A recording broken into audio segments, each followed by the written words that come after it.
Hello ଭାଇ, ଜୟ ଜଗନ୍ନାଥ। ଗୋଟେ ଗପଟେ କହୁଛି। ଛୋଟ ଛୁଆ ଯେତିକ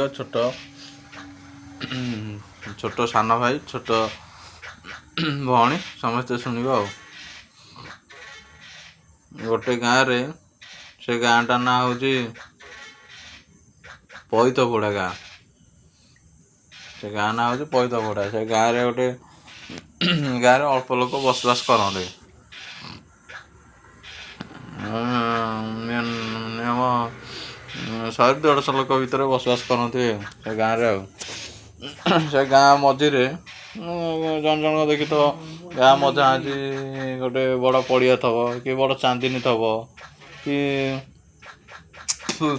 ନହେଲା ମନ୍ଦିର ଫନ୍ଦିର କ'ଣ ଥିବ। ସେ ଗାଁ ମଝିରେ ଗୋଟେ ବଡ଼ ଜଙ୍ଗଲଟେ ଥିଲା। ଜଙ୍ଗଲ ଚାରିକର ଯାକ ଗାଁ, ଗୋଲେଇ ହେଇକି ଗାଁ। ସେ ଗାଁ ଲୋକମାନେ ଫସଲ ଫୁସଲା କରନ୍ତି, ଧାନ ଚାଷ କରନ୍ତି ସେ ଜଙ୍ଗଲ ଭିତରେ। ଆଉ ଛେଳି, ମେଣ୍ଢା, ଗାଈ ସବୁ ରଖିକି ଚରିବାକୁ ନେଇକି ଯାଆନ୍ତି। ସେ ଜଙ୍ଗଲ ଭିତରେ ଗୋଟେ ପିଶାଚି ବାସ କରୁଥିଲା। ପିଶାଚି ଗୋଟେ ବାସ କରୁଥିଲା। ତାପରେ ତା ଗାଁରେ ଯେତେବେଳେ ଛେଳି କି ଗାଈ ଚରିବାକୁ ନିଅନ୍ତି, ସେ ପିଶାଚି ଲୋକଙ୍କ ସାଙ୍ଗରେ ମିଶି ଯାଇଥିଲା। ପ୍ଲସ୍ ସିଏ ଲୋକମାନେ ପିଶାଚିକି ଦିଅନ୍ତି, ଯିଏ ପାଳି କରିଦିଅନ୍ତି। ଦିନେ ଆଜି ମୁଁ ଗାଈକି ଛେଳି ସମସ୍ତେ ନେଇକି ଯାଆନ୍ତି ତ ଚରିବା ପାଇଁ, ଆଉ ଆଜି ମୁଁ ଦେଇଦେବି କ୍ଷୀର କି ନାହିଁ, ତୁ କାଲି ଦେଇଦେବୁ କ୍ଷୀର କି ନାହିଁ, ସିଏ କାଲି କ୍ଷୀର ଦେଇଦେବ। ପାଳି କରିକି ପିଶାଚି କ୍ଷୀର ଦିଅନ୍ତି। କାହିଁକିନା ପିଶାଚି ଗୋଟେ କଳା ବିଲେଇ ଛୁଆଟେ ରଖିଥିଲା। ପିଶାଚି ବହୁତ ଭଲ ପାଏ ସେ ବିଲେଇ ଛୁଆକୁ। ତାପରେ ଦିନେ କ'ଣ ହେଇଛି ନା, ତାଙ୍କ ଗାଁକୁ ଆଉ ଗୋଟେ ଲୋକଟେ ଆଇଲା ରହିବା ପାଇଁ, ଘର ଭଡ଼ା ନେଇକି ରହିଲା। ତାର କିଛି ନାହିଁ, କାମଧନ୍ଦା କରେନି, କି କୋଡ଼ିଆଟେ ଚାକିରି ବାକିରି ନାହିଁ ନା କିଛି ନାହିଁ। ସିଏ କ'ଣ କଲା ନା, ତାଙ୍କ ଗାଁ ସରପଞ୍ଚ କତିରୁ ମେଣ୍ଢା, ଛେଳି, ଗାଈ ଦିଟା କିଣିକି ନେଇକି ରଖିଲା। କହିଲା ତମେ ଚରିବାକୁ କେଉଁଠି ନେଉଛ, ଭଲ ମନ୍ଦ ସବୁ ବୁଝିଲ ତାଙ୍କଠାରୁ।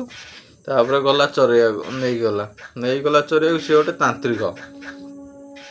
ସେ ଜାଣିପାରିଲା ଯେ ଏଠି ପିଶାଚି ବାସ କରୁଛି। ଯେମିତି ତାକୁ ଗାଁ ଲୋକ କହିଲେ ତୁ ଆଜି ନେଇକି ଯିବୁ, ତୋ ପାଳିଟା ଆଜି, ତୁ ତୋର କ୍ଷୀର ଗିନାଇ ଥୋଇକି ଆସିବୁ। ସେ କ'ଣ ହେଲା ନା, ସମସ୍ତେ ଆଇଲା ବେଳକୁ ଗିନା ନେଇଥାନ୍ତି, ଦୁଇଁ ଦେଇକି ଥୋଇ ଦେଇକି ଆସନ୍ତି। ଯେ କ'ଣ ହେଲା ନା, ଗଲା ଆଉ ଚରେଇକି ଆସିଲା। ଯେତେବେଳେ ଘରେ ଛେଳି ଦୁଇଁକି କ୍ଷୀର ଗିନାରେ ପୁରେଇଲା, ତା ସ୍ତ୍ରୀ ତାକୁ ପଚାରିଲା, ତମେ କ'ଣ ଆଜି ଛେଳି ଦୁଇଁକି କ୍ଷୀର ଗିନାରେ କାହା ପାଇଁ ନେଉଛ? ନା, ପିଶାଚି ଗୋଟେ ବାସ କରୁଛି, ତାର ଗୋଟେ ବିଲେଇ ଛୁଆ ଅଛି, ସେଇଆକୁ ନେଇକି ଦେବି। ଯେତେବେଳେ ବିଷ ମିଶେଇଲା, ତା ସ୍ତ୍ରୀ ତାକୁ ବିରୋଧ କଲା। ତମେ ଗୋଟେ ଜନ୍ତୁଟାକୁ କାହିଁ ମାରିବ? ଆମେ ସେମିତି ହେଇକି ଆସିକି ଏଠି ଅଛେ, ଆଉ ଜନ୍ତୁଟାକୁ କାହିଁ ନେଇକି କରିବ? ଆଉ ତା ସ୍ତ୍ରୀ କଥା ସେ ମାନିଲାନି।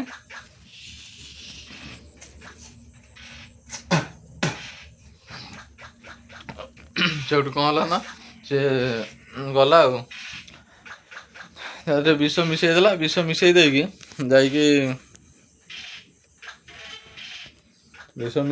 ଯାଇକି ଦେଲା ଆଉ। ଯେମିତି ଦେଲା, ତାପରେ ପିଶାଚି ଆଇଲା ତା ଛୁଆକୁ, ଯେଉଁ ବିଲେଇ ଛୁଆ ପାଇଁ କ୍ଷୀର ନେଇକି ଗଲା। ତାପରେ ବିଲେଇ ଛୁଆକୁ ଦେଲା। ବିଲେଇ ଛୁଆ ମିଆଁ ମିଆଁ ଦେଲା ଭୋକରେ, ତାକୁ ଦେଲା। ବିଲେଇ ଛୁଆ ପିଇକି ଛଟପଟ ହେଇକି ମରିଗଲା। ପିଶାଚିର ସେଇଠୁ ରାଗ ହେଇଗଲା। ପିଶାଚି ସେଇଠୁ କହିଲା, ମୋ ବିଲେଇ ଛୁଆକୁ କେହି ବିଷ ଦେଇଛି କ୍ଷୀରରେ। ପିଶାଚି ସେ ତ ଭୂତ, ସେ ତ ସବୁ ଜାଣିପାରେ। ସେଇଠୁ କ'ଣ ହେଲା ନା, ସେ ଜାଣିପାରିଲା ଯେହେତୁ ତାକୁ ଆଟାକ୍ କରିବାକୁ ଚାହିଁଲା, ଆଟାକ୍ କରିପାରିଲାନି। ତାପରେ କ'ଣ କଲା ନା, ଯେଉଁ ସରପଞ୍ଚ ଘରୁ ଛେଳି ସେ ନେଇଥିଲା, ସେ କ'ଣ କଲା ନା, ସେଇ ସରପଞ୍ଚ ଘରୁ ଛେଳି ଚୋରି କରିକି ନେଇକି ରାତିରେ ତାଙ୍କ ଘରେ ବାନ୍ଧିଲା। ତାଙ୍କ ଘରେ ଯେମିତି ବାନ୍ଧିଲା, ତାଙ୍କର ରାତି ପାଇଲା ବେଳକୁ ଛେଳି ଖୋଜାଖୋଜି ଯେମିତି କଲେ, ଦେଖିଲା ବେଳକୁ ତାଙ୍କ ଗୁହାଳେ ବନ୍ଧା ହେଇଛି। ସିଏ ତ କହିଲା, ମୁଁ ତ ଆଣିନି, ଫେରେ ଆଣିଲା କିଏ? 2-3 ଥର ଏମିତି ହେଲା। ତାପରେ ଗାଁରେ ତାକୁ କହିଲେ ତଡ଼ିଦେବେ ବୋଲି, ଚୋରି କରୁଛୁ ଆସିକି। ତାପରେ ଦିନକର କଥା କ'ଣ ହେଇଛି ନା, ତା ଛେଳିକି ତାଙ୍କ ଗାଁରୁ ଆଉ ଜଣଙ୍କ ଛେଳିକି କ'ଣ କରିଛି ନା ମାରିକି ଖାଇକି ନେଇକି ସେ ଯିଏ ବିଷ ଦେଇଥିଲା ବିଲେଇକି ତା ଇଏରେ ନେଇକି ତା ଗୁହାଳେ ନେଇକି ପକେଇଦେଲା ଯେମିତି ସମସ୍ତେ ଦିନରେ ଖୋଜାଖୋଜି କଲେ, ଡାଉଟ୍ କଲେ ସେଇ ଚୋରି କରୁଥିଲା ସେଇ ନେଇଥିବ। ତାପରେ ଯାଇକି ଯେତେବେଳେ ତା ଗୁହାଳ ଦେଖନ୍ତି, ତା ଗୁହାଳେ ଛେଳି ଚମଡ଼ା ଗୋଡ଼ ହାଡ଼ ସବୁ ପଡ଼ିଥିବ ଆଉ। ତାପରେ ତାକୁ ଡାଉଟ୍ କଲେ, ପ୍ରତ୍ୟେକ ଦିନ ସେମିତି କଲା ଆଉ। ତାକୁ ଲାଷ୍ଟକୁ ଗାଁରୁ ତଡ଼ିବାକୁ ବାହାରିଲେ। ସେ କହିଲା ଆଉ ରହିଥାଉ, ମୁଁ ଆଉ ସେମିତି କିଛି କରିବିନି। ସିଏ ତ ଗୁଣିଆ ସବୁ ଜାଣିପାରିଲା।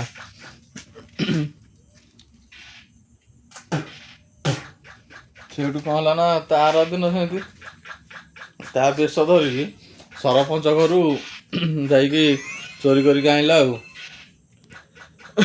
ସେ ପିଶାଚି ସେ ଯେଉଁ ଲୋକଟା ତା ବିଲେଇ କ୍ଷୀରରେ ବିଷ ଦେଇକି ମାରିଥିଲା, ତାଙ୍କ ଘରକୁ ଯାଇକି ଚୋରି କରିକି ଆଣିଲା। ପିଶାଚି ତା ବେଶ ଧରିକି ଆଉ। ସରପଞ୍ଚ ବର୍ଷା ହେଉଥାଏ, ଯେମିତି ଛେଳି ମେ ମା ହେଲେ ସରପଞ୍ଚ ସେଇଠୁ ବାହାରିଲା ବେଳକୁ ଦେଖିଲେ ଯେ ସେଇ ନେଉଛି। ଆଉ କିଛି ରାତିରେ ନ କହିକି ସକାଳେ ସେଇଠୁ ଡାକିଲେ, ଗାଁରେ ମୁଖିଆ ଡାକିଲେ ଆଉ। ଗାଁରେ ମିଟିଂ ହେବ ଆଉ। ମିଟିଂ ଯେମିତି ହେବ ତାକୁ ଡକା ହେଲା। ସେ ସେଇଠୁ ସତ କଥା ମାନିଲା ଆଉ। କହିଲା ଏମିତିଆ ମୁଁ ବିଷ ଦେଇକି ଦେଇଥିଲି, ତା ବିଲେଇ ମରିଯାଇଛି, ସେ ଏମିତିଆ ସବୁ କରୁଛି ଆଉ। ମୁଁ ଗୋଟେ ଗୁଣି, ଆଉ ମୁଁ ଜାଣିପାରୁଛି ସବୁ ଆଉ।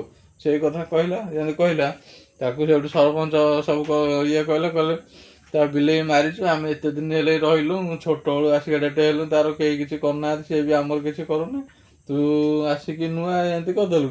ତାପରେ ସେଇଠୁ ତାଙ୍କ ଗାଁରେ ଗୋଟେ ସ୍ତ୍ରୀ ଲୋକଟେ କହିଲା, ଆମ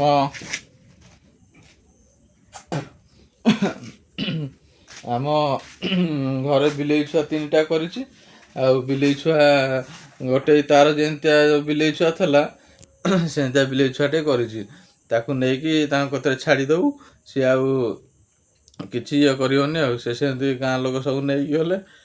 ସେ ସେଇଠି ମୁଣ୍ଡିଆ ମାରିଲେ ତାକୁ, କହିଲା ଭୁଲ ହେଇଛି ମୋର, ଇଏ ସିଏ ଭଲ ମନ୍ଦ। ସିଏ ସାଡ଼େ ମାନେ ପୁରା ବିକଳ ହେଇକି ଅଛି ତା ବିଲେଇ ଛୁଆକୁ ମାରିଛି ବୋଲି। ସେ ସେଇଠୁ ଗାଁ ଲୋକ ସମସ୍ତେ ଗଲେ, ସିଏ ଗଲା, ସେ ବିଲେଇ ଛୁଆଟାକୁ ଛାଡ଼ିଲା। ସେ ପିଶାଚି ଦୌଡ଼ିକି ଆସି ତାକୁ ନେଇକି ପଳେଇଲା। ସେ ବିଲେଇ ଛୁଆକୁ କହିଲା ଏତେ ଦିନ ହେଲେ କୁଆଡ଼େ ଯାଇଥିଲୁ, କ'ଣ କରୁଥିଲୁ? ସେ ପୁରା ପାଗାଳିଙ୍କ ଦରିଆ ହେଇଯାଇଥିଲା ପିଶାଚି। ତାପରେ କ'ଣ ହେଲା ନା ସେ ସେଇଠୁ କ୍ଷୀର ତାଟିଆଇ ଦେଲା। ସେ ସେଇଠୁ ପିଶାଚି ତାକୁ ନେଇକି ପିଆଇଲା। ତାପରେ ସେ ସେଇଦିନଠୁ ଆଉ ପିଶାଚି ଉପରେ କେହି କିଛି କରନ୍ତିନି। ପିଶାଚି ଯେମିତି ଲୋକମାନେ ଆଗରୁ ବସବାସ କରୁଥିଲେ, ଚଳୁଥିଲେ ଭଲରେ ମନ୍ଦରେ, ଲୋକମାନେ ସେମିତି ଚଳିଲେ ଆଉ। ସେ ଲୋକ ଆଉ ସେମିତି କିଛି ଖରାପ କାମ କିଛି କଲାନି ଆଉ।